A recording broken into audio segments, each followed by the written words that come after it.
Number 272 Delhi മെയിലിലേക്ക് വീണ്ടും സ്വാഗതം. നാളെ വൈകുന്നേരം 6 മണിയാവുമ്പോൾ രാജ്യത്ത് നടന്നു വന്ന വോട്ടെടുപ്പ് പ്രക്രിയ അവസാനിക്കുകയാണ്. അവസാനഘട്ട വോട്ടെടുപ്പ് നാളെയാണ്. മധു, നാളെ വൈകുന്നേരം 6 മണിക്ക് വോട്ടെടുപ്പ് അവസാനിക്കും. എല്ലാ ഘട്ടവും 7 ഘട്ടവും നാളെ പൂർത്തിയാവുകയാണ്. നാളെ എല്ലാവരും കാത്തിരിക്കുന്ന ഒരു കാര്യമുണ്ട്. എക്സിറ്റ് പോൾ ഫലങ്ങളുടെ അത് പുറത്തു വരികയാണ്. എക്സിറ്റ് പോൾ ഫലങ്ങൾ നാളെ കാത്തിരിക്കുന്നു.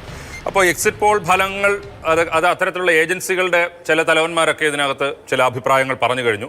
ചില കാര്യങ്ങൾ ലീക്ക് ചെയ്ത് പുറത്തു വരുന്നുണ്ട്. അപ്പോൾ എക്സിറ്റ് പോളിന് കാത്തിരിക്കുന്നതിന് മുൻപ് തന്നെ ഇതെന്തായിരിക്കും എന്നുള്ളതിനെക്കുറിച്ചുള്ള പന്തയം വെപ്പ് ഇപ്പോൾ സത്താ മാർക്കറ്റിലൊക്കെ അത്തരത്തിലുള്ള പന്തയം വെപ്പ് നടക്കുന്നുണ്ട്. ഓഹരി വിപണിയാണെങ്കിൽ കഴിഞ്ഞ ഒരു 3-4-5 ദിവസമായിട്ട് താഴോട്ടാണ് പോകുന്നത്. എന്തുകൊണ്ടാണ് ഇങ്ങനെയൊക്കെ സംഭവിക്കുന്നത്? എക്സിറ്റ് പോളുകളിൽ എന്താണ് നമ്മൾ പ്രതീക്ഷിക്കേണ്ടത്? പ്രധാനമന്ത്രി കന്യാകുമാരിയിൽ വന്ന് ധ്യാനമിരിക്കുന്നു. അമിത്ഷാ കാശിയിലെ ശിവക്ഷേത്രത്തിൽ പോകുന്നു, കാശി മഹാദേവനെ തൊഴാൻ പോകുന്നു. പ്രിയങ്ക ഗാന്ധി ജാക്കുവിലെ ഹനുമാൻ മന്ദിറിൽ പോയി പ്രാർത്ഥിക്കാൻ പോകുന്നു. നേതാക്കളൊക്കെ വലിയ പ്രാർത്ഥനകളും ഒക്കെ ആയിട്ട് നിൽക്കുകയാണ്. പക്ഷേ ഇപ്രാവശ്യം അത്ഭുതങ്ങളൊന്നും പ്രതീക്ഷിക്കുന്നില്ല ഈ തെരഞ്ഞെടുപ്പിലും. അവരൊക്കെ ക്ഷേത്രങ്ങളിൽ പോകുന്നു, വോട്ട് ചെയ്ത് ജനത്തിന്റെ വിധി എന്താണ് എന്നുള്ളതാണ്. അതാണ് ജനവിധി എന്ന് പറയുന്നത്. അടുത്ത 5 വർഷം എന്തായിരിക്കും എന്നുള്ളത് അനുഭവിക്കുക എന്നുള്ളത്. പക്ഷെ അവിടെയും ഒരു കാര്യം പറയാതെ വയ്യ. ഇന്ത്യ പോലെയുള്ളൊരു വലിയ രാജ്യത്തെ മുഴുവൻ ഇത്രയും ദീർഘകാലം, ഒരുപക്ഷെ 1952 ശേഷമുള്ള ഏറ്റവും ദീർഘമായ തെരഞ്ഞെടുപ്പ് പ്രക്രിയകളിൽ ഒന്നാണ് ഇപ്രാവശ്യം നടന്നത്.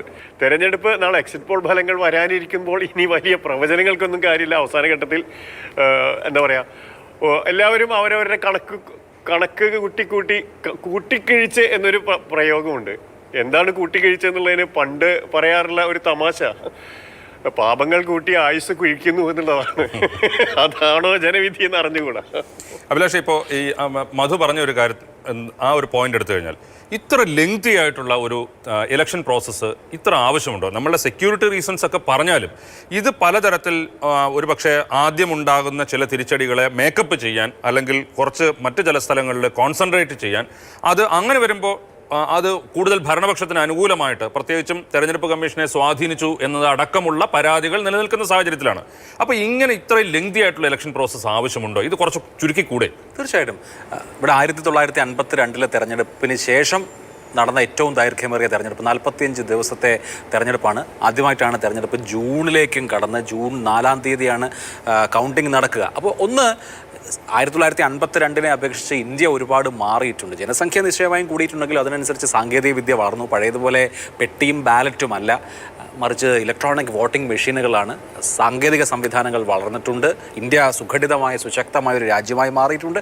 അതുകൊണ്ട് 1 മാസം കൊണ്ടോ അല്ലെങ്കിൽ അതിൽ താഴെ സമയം കൊണ്ടോ നടത്താവുന്ന തെരഞ്ഞെടുപ്പായിരുന്നു. ദൈർഘ്യമേറി എന്നുള്ളത് തെരഞ്ഞെടുപ്പ് കമ്മീഷൻ തന്നെ നേരിടുന്ന ഒരു വിമർശനമാണ്. തെരഞ്ഞെടുപ്പ് കമ്മീഷനെ സംബന്ധിച്ച് അവരുടെ ന്യായങ്ങളുണ്ടാവും. ഇത് കൂടുതൽ ഫുൾ പ്രൂഫായി നടത്താൻ, പ്രത്യേകിച്ച് സേനാ വിന്യാസവും അതുപോലെ തന്നെ അടിസ്ഥാന സൗകര്യങ്ങളൊക്കെ എല്ലാ സ്ഥലത്തും തുല്യമായി ഉറപ്പാക്കാൻ, അങ്ങനെ പലതരത്തിലുള്ള വാദങ്ങളുണ്ടാവും. പക്ഷേ ഇപ്പോൾ ഓരോ സംസ്ഥാനത്തെ സംബന്ധിച്ച്, ഇപ്പോൾ മഹാരാഷ്ട്രയെ സംബന്ധിച്ച് അല്ലെങ്കിൽ അതുപോലെ തന്നെ പശ്ചിമ ബംഗാളിനെ സംബന്ധിച്ച്, ബംഗാളിലൊക്കെ കുറച്ച് വോളട്ടൈലായ സിറ്റുവേഷൻ ഉണ്ട്. മുമ്പും ഇതുപോലെ തന്നെയാണ് തെരഞ്ഞെടുപ്പ് നടക്കുന്നത്. ഇത്രയധികം ഫേസസ് വേണമായിരുന്നോ എന്നൊക്കെയുള്ള ചോദ്യങ്ങൾ ഉയരുന്നുണ്ട്. എന്തായാലും ഏറ്റവും കൂടുതൽ ഇപ്പം നമുക്ക് പറയാൻ കഴിയുന്ന ഒരു പ്രധാനപ്പെട്ട കാര്യം, ലോകത്തെ ഏറ്റവും വലിയ ജനാധിപത്യ രാജ്യമാണ് ഇന്ത്യ. ഈ ഭൂഗോളത്തിൽ നടക്കുന്ന ഏറ്റവും വലിയ ജനാധിപത്യ പ്രക്രിയയാണ് ഇന്ത്യയിൽ നടക്കുന്ന പൊതു തെരഞ്ഞെടുപ്പ്. അത് ഏതാണ്ട് അവസാനിക്കുന്നു. അത് ലെവൽ പ്ലേയിങ് ഫീൽഡ് ഉറപ്പാക്കാൻ കഴിഞ്ഞോ ഇല്ലയോ തുടങ്ങിയ ചോദ്യങ്ങൾ നിൽക്കുമ്പോഴും നമ്മൾ തെരഞ്ഞെടുപ്പ് പ്രക്രിയയെ ആകെ എടുത്താൽ അത് സുതാര്യമാണ്. അതിൻ്റെ റിസൾട്ടും വരാനിരിക്കുന്നുണ്ട്. പക്ഷേ നമ്മൾ ഈ ക്യാമ്പയിൻ കാലത്തെ കണ്ടല്ലോ, ഇന്നലെ മുൻ പ്രധാനമന്ത്രി മൻമോഹൻ സിംഗ് എഴുതിയ ഒരു കത്ത് പഞ്ചാബിലെ ജനങ്ങളെ അഭിസംബോധന ചെയ്തുകൊണ്ടാണ് അദ്ദേഹം പറയുന്നതെങ്കിലും വളരെ വാലിഡ് ആയിട്ടുള്ള ചില കാര്യങ്ങൾ അദ്ദേഹം പറഞ്ഞിട്ടുണ്ടെന്നാണ് ഞാൻ വിചാരിക്കുന്നത്. അത് പ്രധാനമന്ത്രി തന്നെ ഇത്രയും വിഷ്യസായ ഹെയ്റ്റ്ഫുള്ളായ ക്യാമ്പയിൻ നടത്തിയ ഒരു തെരഞ്ഞെടുപ്പ് ഇന്ത്യയുടെ ചരിത്രത്തിൽ 1952 മുതൽ ഇങ്ങോട്ട് എടുത്താൽ ഉണ്ടായിട്ടില്ല എന്ന് അദ്ദേഹം സൂചിപ്പിക്കുന്നത് പ്രധാനപ്പെട്ട കാര്യമാണ്. ഈ തെരഞ്ഞെടുപ്പിൽ ഉപയോഗിക്കപ്പെട്ട ഭാഷ, പരസ്പരം അങ്ങോട്ടും ഇങ്ങോട്ടും പറഞ്ഞ കാര്യങ്ങൾ, അങ്ങേയറ്റം വർഗീയമായ, വിഭാഗീയമായ, വിഭജനപരമായിട്ടുള്ള ഹെയ്റ്റ് സ്പീച്ചുകൾ, ഇതൊന്നും ജനാധിപത്യത്തെ സംബന്ധിച്ച് ഗുണകരമല്ല. അപ്പോൾ നമ്മുടെ ഇന്ത്യൻ ജനാധിപത്യം ഈ ഘട്ടത്തിലെത്തി നിൽക്കുമ്പോൾ, ഈ ഇലക്ഷൻ കഴിയുമ്പോൾ നമ്മൾ ഈ കഴിഞ്ഞ ഒരു 3 മാസത്തെ ഒന്ന് അവലോകനം ചെയ്താൽ ഒരുപാട് ഈ രാജ്യത്തെ ബഹുസ്വരതയെ മാനിക്കാത്ത വിധത്തിലുള്ള അങ്ങേയറ്റം മോശമായിട്ടുള്ള സംഭവങ്ങളുണ്ടായി, വർത്തമാനങ്ങളുണ്ടായി. ഇനിയിപ്പോൾ ഈ 4-ാം തീയതി കഴിഞ്ഞ് അങ്ങോട്ട് കുറച്ചുകൂടി എന്താ പറയുക, ഏകത്വത്തിൻ്റെ ഭാഷയിൽ അല്ലെങ്കിൽ യോജിപ്പിൻ്റെ ഭാഷയിൽ, മുറിവുണക്കുന്ന ഭാഷയിൽ നേതാക്കൾ സംസാരിച്ചാൽ നന്നായിരുന്നു എന്നേ പറയാനുള്ളൂ. ഇപ്പോൾ പ്രധാനമന്ത്രി ഇന്ന് ധ്യാനത്തിലാണ് കന്യാകുമാരിയിൽ. അവിടെ വിവേകാനന്ദ പാറയിൽ അദ്ദേഹം ധ്യാനത്തിലാണ്. ഇത് കഴിഞ്ഞ് അദ്ദേഹം തിരിച്ചു പോകുന്നത് വാരണാസിയിലേക്കുമാണ്. വാരണാസി നാളെ UP-യിലെ അവസാന ഫേസ് ഇലക്ഷൻ നടക്കുകയാണ്. ആ മേഖലയിലാണ് നടക്കുന്നത്, പൂർവാഞ്ചൽ മേഖലയിൽ നടക്കുന്നു. അപ്പോൾ അവിടെ വലിയ നേരത്തെ പറഞ്ഞ പോലെ അവിടെ യോഗി ബെൽറ്റാണത്. UP-യിൽ ഇത്തവണ ഈ പറഞ്ഞതിനപ്പുറത്ത് അയോധ്യ ഒരു വികാരമാണ്. അയോധ്യയ്ക്ക് വേണ്ടിയിട്ട്, അയോധ്യയിലേക്ക് സൈലന്റ് ആയിട്ട് വോട്ട് കൊണ്ടുവരും എന്ന് BJP ഉറപ്പിക്കുന്നു. കാരണം സംഘപരിവാർ അയോധ്യയിലെ പ്രാണപ്രതിഷ്ഠ തൊട്ട് ഇന്നോളം ജൂൺ 4 വരെയാണ് ചെയ്യുന്നതെന്ന് വളരെ കൗതുകരമാണ്. സൗജന്യമായി എല്ലാ കാര്യങ്ങളും ചെയ്തു കൊടുക്കുന്നു. അവിടെ എത്തുന്ന ഡിവോട്ടീസ് പുറത്തു പോകുമ്പോൾ ഏറ്റവും ചുരുങ്ങിയത് 2 കോടി ഭക്തന്മാരെങ്കിലും അവിടെ എത്തിയിട്ടുണ്ടെങ്കിൽ അത് 10 കോടി വോട്ടുകളെങ്കിലും അതിൽ നിന്ന് മാത്രം കിട്ടും എന്നുള്ളൊരു കാൽക്കുലേഷനൊക്കെ അവർക്കുണ്ട്. അപ്പോൾ ആ വിധത്തിൽ ഒരു വശത്ത് യോഗി ആദിത്യനാഥ് ലോ ആൻഡ് ഓർഡറിന് വേണ്ടിയിട്ട് നടത്തുന്ന ബുൾഡോസർ രാജ് എന്ന് പുറത്ത് പറയുമ്പോഴും അവിടെ ലോ ആൻഡ് ഓർഡർ നടപ്പാക്കാൻ UP-യിൽ കഴിഞ്ഞു എന്നുള്ളത് അദ്ദേഹത്തിന് ഗുണമാകുന്നത് BJP-ക്ക് ഗുണമാകുന്നുണ്ട്. മോദി വിരുദ്ധ തരംഗം അവിടെ ഇല്ല. പക്ഷേ തൊഴിലില്ലായ്മ പോലുള്ള വിഷയങ്ങളുണ്ട്. പക്ഷേ ചെറുപ്പക്കാർക്കിടയിൽ റിസെൻമെൻറ്റ്സ് ഉണ്ട്. അത് പക്ഷേ സ്ത്രീകൾക്കിടയിലുള്ള പിന്തുണ കൊണ്ട് മറികടക്കും.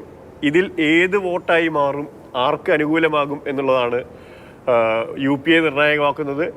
തീർച്ചയായിട്ടും അവിടെ കടുത്ത മത്സരം പല മണ്ഡലങ്ങളിലും ഉണ്ടാക്കാൻ കഴിയും എന്ന് ഇന്ത്യ സഖ്യം പ്രതീക്ഷിക്കുന്നുണ്ട്. പലയിടത്തും ഇഞ്ചോടിഞ്ച് ഫൈറ്റാണ് എന്നൊക്കെ പറയുന്നുണ്ട്.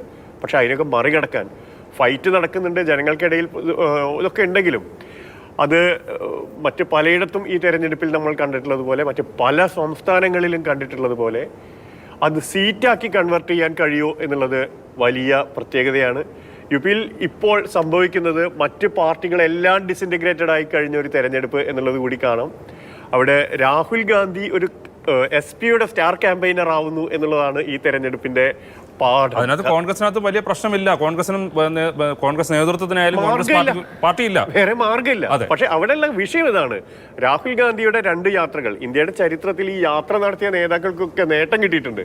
രാഹുൽ ഗാന്ധി കാരണം തീർത്തും അഖിലേഷിന്റെ ബ്രാൻഡ് ഇല്ലാതായി കിടന്നെടുത്തുനിന്ന് അഖിലേഷിന് ഒരു ഊർജം കൊടുക്കാൻ രാഹുൽ ഗാന്ധി എത്തുന്നു എന്നുള്ളത് കൗതുകമാണ്. ഈ SP-യും BJP-യും എന്ന വിധത്തിൽ അത് UP രാഷ്ട്രീയം നെടുകെ പിളർന്നു നിൽക്കുന്നു. ഇപ്പൊ അഭിലാഷ്, നമുക്ക് UP രാഷ്ട്രീയത്തെ കുറിച്ച് എനിക്ക് വരുന്ന ദിവസങ്ങളിൽ കുറച്ചുകൂടെ വിശദമായിട്ട് ചർച്ച ചെയ്യാൻ തോന്നുന്നു. പക്ഷേ ഈ മധു പറഞ്ഞൊരു കാര്യമുണ്ടല്ലോ, അയോധ്യയിലെ പ്രാണപ്രതിഷ്ഠ അത് വലിയ രീതിയിൽ BJP-ക്ക് നേട്ടമുണ്ടാക്കി കൊടുക്കും എന്നുള്ള ഒരു കാര്യം.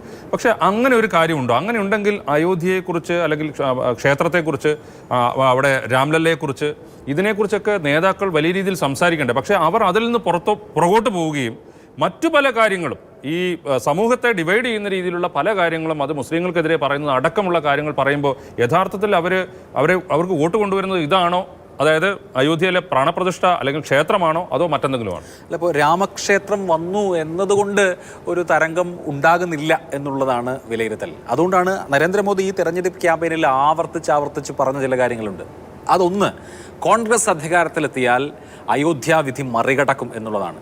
കോൺഗ്രസ് അധികാരത്തിലെത്തിയാൽ രാംലല്ല പഴയ ഷെഡിലേക്ക് മടങ്ങും എന്ന് നരേന്ദ്രമോദി പ്രസംഗിച്ചിട്ടുണ്ട്. അതായത് അയോധ്യയിൽ നടന്ന പ്രാണപ്രതിഷ്ഠ ഇല്ലാതാവും, ആ വിഗ്രഹത്തെ അവിടെ നിന്ന് മാറ്റും, ഈ പറഞ്ഞ കോടതി വിധി റിവേഴ്സ് ചെയ്യും തുടങ്ങിയ ക്യാമ്പയിൻ നരേന്ദ്രമോദി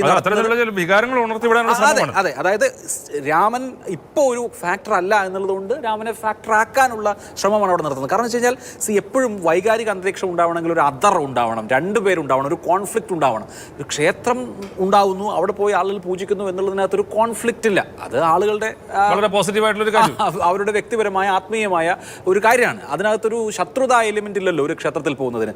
പക്ഷേ നാളെ ഈ ക്ഷേത്രം ഇല്ലാതാക്കും, അതല്ലെങ്കിൽ ഇവിടുത്തെ പ്രതിഷ്ഠയെ ഇല്ലാതാക്കും എന്ന് പറയുന്നതിനടുത്ത് ആ കോൺഫ്ലിക്റ്റ് വരുന്നുണ്ട്. അത് ഉണ്ടാക്കാനാണ് ശ്രമിക്കുന്നത്. ഇപ്പോൾ യോഗി ആദിത്യനാഥ് ഇന്നലെ പഞ്ചാബിൽ പ്രസംഗിച്ചത് ഇവിടെ കാര്യങ്ങളൊന്നും പോരാ, ഞാൻ UP-ന്ന് കുറച്ച് ബുൾഡോസർ ഇങ്ങോട്ട് കൊണ്ടുവരാം എന്നുള്ളതാണ്. ഇവിടുന്ന് കുറച്ച് ബുൾഡോസറിൻ്റെ ആവശ്യം, ഹോഷിയാർപൂരിൽ അവർ പ്രസംഗിച്ചത് കുറച്ച് ബുൾഡോസറിൻ്റെ ആവശ്യം ഇവിടെ ഉണ്ട് എന്ന് പറഞ്ഞ പോലെ UP-ക്ക് ആ നിലയ്ക്കുള്ള ഒരു ബ്രാൻഡ് ഓഫ് പൊളിറ്റിക്സ് ഉണ്ട്. അതിൽ അപരവിദ്വേഷം ഒരു പ്രധാനപ്പെട്ട ഘടകമാണ്. ഈ ക്ഷേത്രവുമായി ബന്ധപ്പെട്ട്, ക്ഷേത്രത്തിൽ പ്രതിഷ്ഠ നടത്തിയതുമായി ബന്ധപ്പെട്ട് മറുഭാഗം വിഭാഗത്തിൽ നിന്ന് മുസ്ലിം വിഭാഗത്തിൽ നിന്ന് യാതൊരു പ്രതികരണവും ഉണ്ടാകാതിരുന്നത് കൊണ്ട് തന്നെ അത് വളരെ തണുത്ത ഒരു വിഷയമായി മാറുകയും അതൊരു ഇമോട്ടീവ് ഇഷ്യൂ അല്ലാതാവുകയും ചെയ്തു. അതിനാണ് ശ്രമിക്കുന്നത്. രാമൻ ഇറ്റ്സെൽഫ് ഒരു ഇമോട്ടീവ് ഇഷ്യൂ അല്ലാതായ സമയത്ത് എന്നാൽ ഈ സംഗതിയൊക്കെ മാറ്റിക്കളയും കോൺഗ്രസ് വന്നാൽ എന്ന ഒരു ക്യാമ്പയിൻ കൊണ്ടുവരികയും അതൊരു ഇമോട്ടീവ് ഇഷ്യൂ ആക്കാൻ ശ്രമിക്കുകയാണ് ചെയ്യുന്നത്. അതും അത്ര കണ്ട് വിജയിക്കുന്നുണ്ടെന്ന് എനിക്ക് തോന്നുന്നില്ല. രാമക്ഷേത്രത്തിൽ വലിയ നിറഞ്ഞ തിരക്കാണ്. രാമക്ഷേത്രം ദർശിക്കാൻ ഒരുപാട് ആളുകൾ രാജ്യത്തിൻ്റെ പല ഭാഗങ്ങളിൽ നിന്ന് വരുന്നുണ്ട്. അതൊക്കെ ശരിയാണ്. പക്ഷെ അതൊരു അത് മാത്രം വോട്ടായി മാറുക എന്ന ഒരു സെനാരിയോ ഉണ്ടെന്ന് എനിക്ക് തോന്നുന്നില്ല. പല വിഷയങ്ങൾ അവിടെ നിൽക്കുകയും ചെയ്യുന്നു. ഇപ്പോൾ നാളെ എന്തായാലും വൈകുന്നേരം 6 മണിയാകുമ്പോൾ മുതൽ എക്സിറ്റ് പോൾ ഫലങ്ങൾ വന്നു തുടങ്ങും. എക്സിറ്റ് പോൾ ഫലങ്ങൾ ഇപ്പോൾ മിക്കവാറും ഒരു സൂചനയാകാം.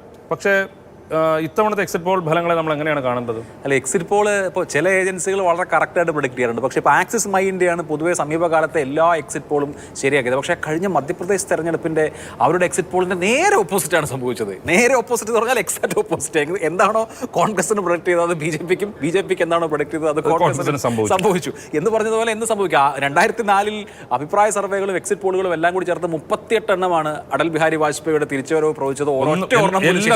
എല്ലാം തെറ്റിപ്പോയി. അതുകൊണ്ട് നമുക്ക് 100% ഉറപ്പിച്ചത് ശരിയാവും. സാമ്പിൾ സർവേ അല്ലേ, അതുകൊണ്ട് നമുക്ക് 100% ഉറപ്പിച്ചതെന്ന് പറയാൻ കഴിയില്ല. പക്ഷേ കഴിഞ്ഞ 2 ഇലക്ഷൻ്റെയും എക്സിറ്റ് പോളുകൾ ശരിയായിരുന്നു. പക്ഷേ ആ 2 തവണയും ഇലക്ഷൻ്റെ ട്രെൻഡ് നമുക്ക് പൊതുവെ അറിയാമായിരുന്നു. പ്രവചനീയമായ തെരഞ്ഞെടുപ്പുകളായിരുന്നു രണ്ടും എന്നുള്ളത് ഒരു പ്രധാനപ്പെട്ട കാര്യമാണ്. പക്ഷേ ഈ റീസെൻ്റ്ലി നടന്ന തെരഞ്ഞെടുപ്പുകളുടെ, പ്രത്യേകിച്ച് ഈ രാജസ്ഥാൻ മധ്യപ്രദേശ് തെരഞ്ഞെടുപ്പുകളുടെ ഉദാഹരണം എടുത്താൽ പോലും എക്സിറ്റ് പോളുകൾ ഛത്തീസ്ഗഡിനെ സംബന്ധിച്ച് നോക്കൂ. ഛത്തീസ്ഗഡിനെ സംബന്ധിച്ച് എല്ലാ എക്സിറ്റ് പോളും തെറ്റി.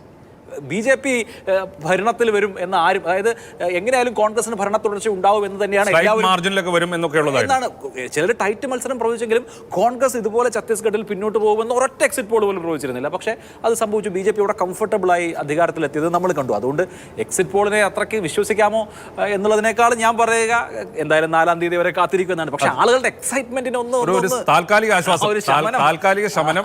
ഈ വേനൽ മഴ എന്നൊക്കെ പറയുന്നത് പോലെ നാളെ വൈകുന്നേരം 6 മണി മുതലുള്ള എക്സിറ്റ് പോളിൽ ആളുകൾക്ക് ഇത് അറിയാം കാര്യങ്ങൾ.